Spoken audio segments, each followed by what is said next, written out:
याद माजी अजाब है यारब, छीन ले मुझसे हाफजा मेरा। अस्सलाम वालेकुम। अमीन फारूकी हाज़िर खिदमत है। नादरीन, जैसे कि गुज़श्ता प्रोग्राम में मैंने आपको सलीम फारूकी साहब के डिसअपीयर होने के बारे में बताया था, उसके बाद फिर उनकी डेड बॉडी की रिकवरी के बारे में भी बताया था। अब इशू ये था कि जब ये इन्वेस्टिगेशन पूरी की पूरी हमीदुल्लाह मेमन इंस्पेक्टर सीआईए कराची के पास आ गई, तो मैंने हमीदुल्लाह मेमन साहब से कहा, साहब इसमें बड़ा ही क्रूशियल डॉक्यूमेंट या एविडेंस जो है मेरी नज़र में, बहरहाल आप तो पुलिस के इन्वेस्टिगेटिंग ऑफिसर, आप तो बेहतर मुझसे समझते हैं, वो डॉक्यूमेंट है जो कि लांच के सिलसिले में भाई की रिटर्न रिपोर्ट है, जो कि इन्वेस्टिगेशन एंड प्रोसिक्यूशन कस्टम के पास है, जिसपे कलेक्टर कस्टम उस वक्त के वहीद खान साहब ने ऑर्डर किए थे कि इसकी प्रॉपर इन्वेस्टिगेशन की जाए। उसको आप कॉल करें, उसको भी इस इन्वेस्टिगेशन का हिस्सा बनाएं। तो खैर उन्होंने मुझे ये कहा कि यार बात ये है कि दूसरे डिपार्टमेंट को मैं तो लिख नहीं सकता, तो आप एसएसपी सीआईए मंजूर मुगल साहब से बात करें। खैर मैंने फिर उनके पास गया, मंजूर मुगल साहब ने मेरी बात मान ली और उन्होंने राइटिंग में लेटर लिखा कलेक्टर कस्टम प्रिवेंटिव कराची को। उन्होंने कलेक्ट्रेट ने जो है, कस्टम कलेक्ट्रेट ने वो पूरी की पूरी फाइल जो इन्वेस्टिगेशन ब्रांच कस्टम के पास मौजूद थी, वो हमीदुल्लाह मेमन साहब के हैंड ओवर कर दी। जब उन्होंने उस फाइल को देखा, बोला बात तो तुम जो कह रहे थे वो बिल्कुल ठीक है, तो उन्होंने भी उस फाइल को पूरे का पूरा उस इन्वेस्टिगेशन का एक हिस्सा बना दिया। उसके बाद साहब खैर ये हुआ कि मैंने हमीदुल्लाह मेमन साहब से कहा, साहब ये कि मुझे आप पोजीशन बताएंगे, क्या पोजीशन चल रही। तो उन्होंने एक वक्त में कहा कि यार बात ये है कि प्रेशर काफ़ी आ रहा है। मैंने कहा जी, जब प्रेशर आप ये समझे कि आपकी बर्दाश्त से बाहर है तो मुझे जस्ट आप एक बता दीजिए, तो बाकी फिर मैं जानूँ मेरा काम जाने। उन्होंने बोला जी ठीक है। मुलजिम अभी तक मफरूर है और ट्रायल कोर्ट ने भी मुलजिम को जो है वो एब्सकॉन्डर डिक्लेयर कर दिया और इधर से सिंध पुलिस ने भी उसको ऑलरेडी कर चुकी थी। मजीद हमने भी उनसे कह के अखबारों में दिलवाया कि जी मुलजिम की गिरफ्तारी पे 1 लाख रुपया नकद इनाम है, जो भी इसको पकड़वाएगा या गिरफ्तार करवाएगा या इसके बारे में इंफॉर्मेशन देगा। तो जंग अखबारों में मुख्तलिफ किस्म के जितने भी पाकिस्तान के बड़े बड़े अखबार थे सारों में वो दिया सीआईए सेंटर कराची की तरफ से। तो खैर मुलजिम नहीं आया। तकरीबन कोई अक्टूबर में, यानी कि हुआ 27 अप्रैल 2001 को, और अक्टूबर 2001 में मुलजिम जो है तकरीबन 6 माह के बाद Lahore high court Rawalpindi bench से प्रोटेक्टिव बेल करवा के आईओ के पास पेश हो जाता है। जैसे ही पेश होता है तो आईओ उसका 161 का बयान लेता है। तो 161 के बयान में वो ये कहता है आईओ को कि जनाब मेरे घर से सलीम फारूकी साहब बिल्कुल खैर वफियत अपने शूज़ वूज पहन के तैयार मतलब सेट होके वो बिल्कुल नीचे उतरे और नीचे उतर के वो जो है अपनी सरकारी गाड़ी में टोयोटा लैंड क्रूज़र उसमें बैठ के वो स्टार्ट करके गाड़ी को चले गए हैं। वो बिल्कुल बात ठीक है कि मैं और मुतूल जो है वो आखिर में घर में थे और उस वक्त जब ये रवाना हुए तो मैं भी मौजूद था और मेरा नौकर जो अबू बकर है जो कस्टम का सिपाही है वो भी मौजूद था और मेरा रिश्तेदार जो है राजा अयूब जो एसएफ सिक्योरिटी फोर्स का बंदा है वो तो जा चुका था, लेकिन मैं और मेरा नौकर जो है वो मौजूद थे और सलीम फारूकी साहब सही सलामत अपनी गाड़ी स्टार्ट करके चले गए हैं। और ये जो आज की दावत की थी ये भी हमारी कोई छोटी मोटी नाराज़गी हुई थी, उसी सिलसिले की ये कड़ी थी, उसी सिलसिले में उसी ऑनर में मैंने उनके एजाज़ में आज की ये दावत की थी और मेरे घर से चले गए। कोई ऐसा सच मेरे घर पे कोई इस किस्म का वाक़या नहीं हुआ। अच्छा, मीनवाइल मुलजिम ने अपना ट्रायल कोर्ट के लिए अपने वकील को भी एंगेज कर लिया था। उनका वकील था रज़ा हाशमी, जो सैयद इक़्तिदार अली हाशमी के साहबजादे थे और ख़ुद भी इक़्तिदार अली हाशमी उस दौर के एक बड़े वकील थे और उनके ये साहबजादे से अच्छी रेपुटेशन थी इनकी। और हमने उनके अगेंस्ट जो है अपनी तरफ से किया था शहादत अवान साहब को, एडवोकेट जो है वो उनको किया था। बाद में फिर वो एडवोकेट जनरल सिंध भी बने, फिर अभी केयर टेकर गवर्नमेंट में पिछली में वो फेडरल वजीर ममलकत बराए कानून भी रहे। तो खैर उन्होंने भी काफ़ी इसमें हेल्प की। 46 के करीब तकरीबन जो है वो मैं जैसे बता चुका हूँ कि इसमें विटनेस थे और सारे विटनेस चल रहे थे। तो विटनेस चलते चलते जब शेर मोहम्मद शेरा ड्राइवर जो भाई का था उसका जब बयान आया तो बड़े दिलचस्प एक छोटी मुझे वो चीज़ लगी।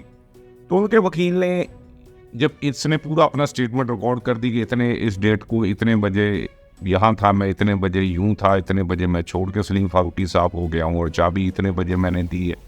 वेरी नेक्स्ट डे फिर मुझे पुलिस इतने बजे ले गई है, डिफेंस पुलिस की है वो, उसने पूरी अपनी दास्तान जब सुनाई मजिस्ट अपना सेशन कोर्ट कैसर इकबाल साहबा के सामने, डीजी वेस्ट के सामने, तो उनके वकील ने एक बड़ा दिलचस्प क्वेश्चन किया। बोला, शेर मोहम्मद साहब आप ये मुझे बताएं कि कायद आज़म कब पैदा हुए थे। शेर मोहम्मद ने कहा, जी मुझे तो पता नहीं है कि कब पैदा हुए थे। बोला, आपको ये पता नहीं है कि कायद आज़म कब पैदा हुए थे, और आपको ये जितना भी आप बता रहे हैं डेट टू डेट और टाइम टू टाइम आप सब चीज़ें बता रहे हैं। तो शेर मोहम्मद ने बड़ा दिलचस्प जवाब दिया। उसने कहा, बात ये है कि मैं इस साने में, इस पूरे मसले में, इस पूरे कत्ल की जब वारदात हुई है उसके बाद से या उससे पहले मैं बिल्कुल साथ था और मेरे हाथों से ये सारा हुआ है। मैंने अपने हाथों से चाबी दी, मैंने अपने सामने सलीम फारूकी साहब को वहाँ किया। मुझे तो वो एक एक चीज़ वो आज भी अजबर याद है। कायद आज़म मोहम्मद अली जिन्ना का मुझे क्या पता कि कब पैदा हुए कब फौत हुए, मैं तो अनपढ़ आदमी, मेरा उनसे क्या ताल्लुक। तो बड़ी वो कोर्ट भी उस वक्त अजीब सी सिचुएशन हो गई, लोग हंसने भी लग गए, जज साहब भी मुस्कुराई उस वक्त जो थी। तो बहरहाल इस किस्म की हुई। खैर वो 46 जनाब साहब वो एक एक विटनेस को लेके फिर जो है वो पहले आईयू के पास जाना, आईयू ने उसका जो बयान था उससे वो बयान की कॉपी लेनी, उसको पूरा दुरुस्त करवाना, फिर करवाने के बाद वेरी नेक्स्ट डे अपने वकील साहब के पास लेके जाना, वकील साहब ने उसको और मज़ीद उसकी वो रहनुमाई करनी, फिर हमने उससे क्रॉस क्वेश्चनिंग करनी, उसमें को हमें कुछ पता चलता था तो हम उसको करते थे, फिर उस विटनेस को घर से उठाना, फिर वापसी घर ड्रॉप करना या उसके ऑफिस में ड्रॉप करना, उससे पहले उसको 2-3 दिन एंगेज करना। ये 46 के साथ इट इज़ सिलसिला चला। खैर करते कराते फिर मुलजिम ने वहाँ पे सेशन कोर्ट में अभी केस चल ही रहा था, तो उसकी जब बेल ख़त्म हुई, प्रोटेक्टिव बेल जो लेके आया था उसको फिर जो है उसकी फर्दर एक्सटेंड ना हो सकी और उसको जेल कस्टडी कर दिया गया।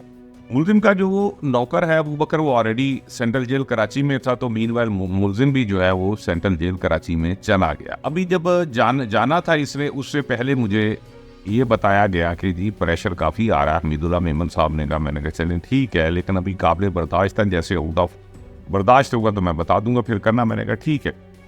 पता चला साहब कि एकदम जो है हमारे डीएसपी मलिक राब नवाज को चेंज कर दिया गया और उनकी जगह पे उस वक्त के डीएसपी अतर रशीद भट्ट साहब को अचानक लगा दिया। बड़ी हैरानी हुई कि यार बात ये है कि भाई एकदम जो है अच्छी भली इन्वेस्टिगेशन चल रही है, ये एकदम क्या हुआ। मजदूर मुगल साहब से मैं जाके मिला, SSP CIA थे, अल्लाह उनको जवारे रहमत में जगह दे। मैंने कहा साहब ये क्या हुआ, अच्छी भली इन्वेस्टिगेशन हो रही है, मुतमईन है, मैं डेली का डेली वहाँ आता हूँ और ठीक चल रही है, आपने एकदम अचानक क्या कर दिया। बोला यार बात ये है कि हम बेहतर समझते हैं कि किसको देनी किसको नहीं देनी। मैंने कहा ठीक है, फिर मैं ऊपर मिल लेता हूँ DIG साहब को। बोला फ़ायदा कोई नहीं हुआ। मैंने कहा चलें बहुत अच्छी बात है। मैंने क्या किया, वालदा मोहतरमा अल्लाह उनकी मफ़रत करे, उनको लिया साथ, दोनों बच्चों को जो उस वक्त उनके बेटे थे उनको दोनों को साथ लिया, लेके कराची प्रेस क्लब में पहुंच गया, क्योंकि उस वक्त मीडिया का दौर और सोशल मीडिया और ये इतना TV वगैरह तो थे नहीं। कराची प्रेस क्लब में मैंने प्रेस कॉन्फ्रेंस कर दी तमाम सहाफ़ियों की मौजूदगी में कि जी इस तरह जो है CIA सेंटर कराची में बेहतरीन इन्वेस्टिगेशन इनकी चल रही थी। अचानक इन्होंने नामालूम वजूहात की बिना पे DSP CIA को चेंज कर दिया, जो हमारे इन्वेस्टिगेशन के DSP हैं। खैर वो दूसरे दिन जब अखबारों में आया तो तहलकम मच गया। वो फ़ोन मुझे DIG ऑफिस से भी और अपना SSP मंजूर मुगल साहब के भी कि जी क्या हो गया। मैंने कहा जी आप ही ने तो कहा था कि कोई फ़ायदा नहीं है, बात यह है कि जो हम चाहते हैं हमारे मेरिट पे हमारी मर्जी के मुताबिक नहीं, हम ये कह रहे हैं कि इन्वेस्टिगेशन अपनी मर्जी के मुताबिक करें, लेकिन मेरिट पे करें। मेरिट से राइट लेफ्ट हुए होंगे तो हमने इस वक्त सर पे कफन बांधे, हम कुछ भी कर जाएंगे, हमें इससे कोई गर्ज नहीं है। खैर उन्होंने मेरी बात मानी, दोबारा से फिर मलिक राब नवाज साहब को इन्वेस्टिगेशन वापस दे दी। अब मलिक राब नवाज साहब ने फिर और हमीदुल्लाह मेमन साहब ने वो इन्वेस्टिगेशन जब की, करते करते मतलब ये कि उन्होंने फिर इसका मुलजिम ने बेल एप्लीकेशन लगाई, बेल इनकी रिजेक्ट हो गई। बेल मोहतरमा कैसर इकबाल साहबा ने, जो कि मैंने बता चुका हूँ कि डेड ऑनेस्ट जज थी, डिस्ट्रिक्ट एंड सेशन जज वेस्ट कराची, उन्होंने उसकी बेल रिजेक्ट की। फिर जो है अक्टूबर 2001 में सिंध हाई कोर्ट में बेल एप्लीकेशन लगाई। सिंध हाई कोर्ट से भी इनकी बेल एप्लीकेशन रिजेक्ट हो गई कातिल की।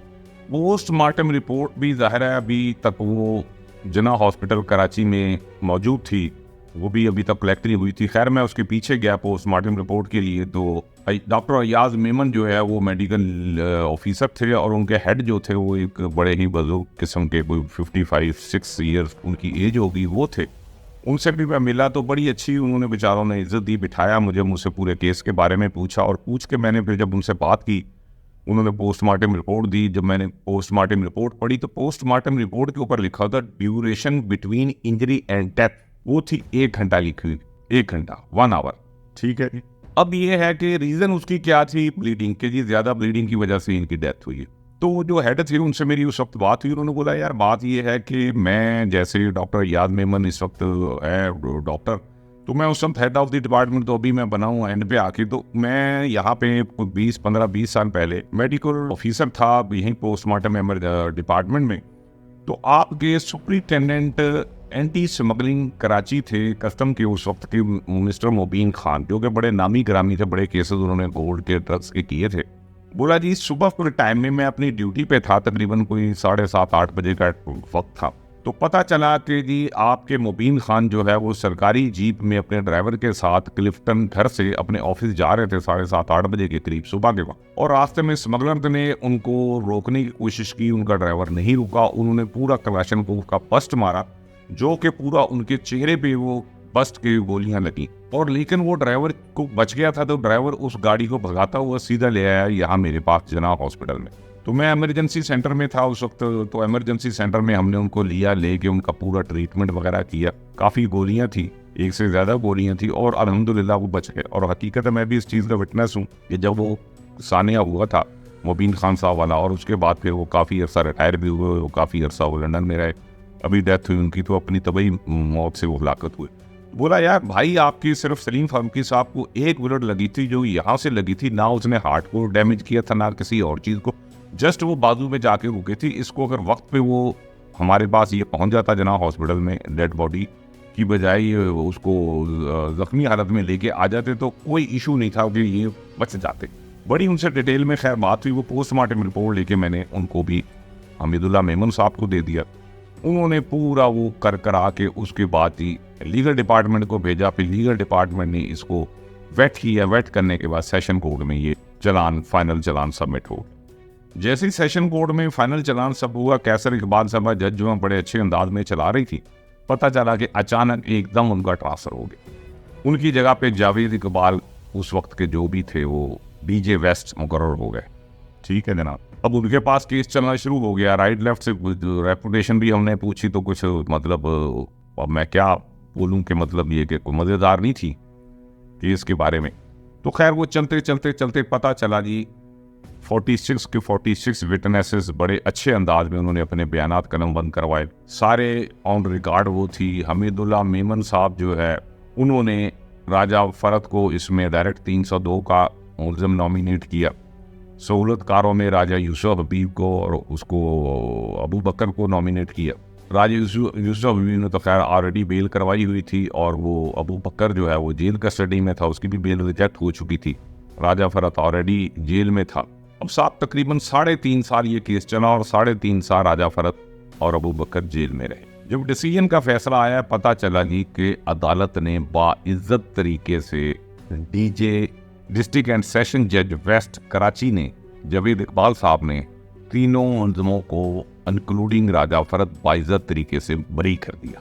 बाहर साहब ये खबर क्या थी, ये तो तूफान था। खैर जी मुलज़िम बाहर आया, और उससे पहले मुलज़िम को महकमा कस्टम नौकरी से बर्खास्त भी कर चुका था।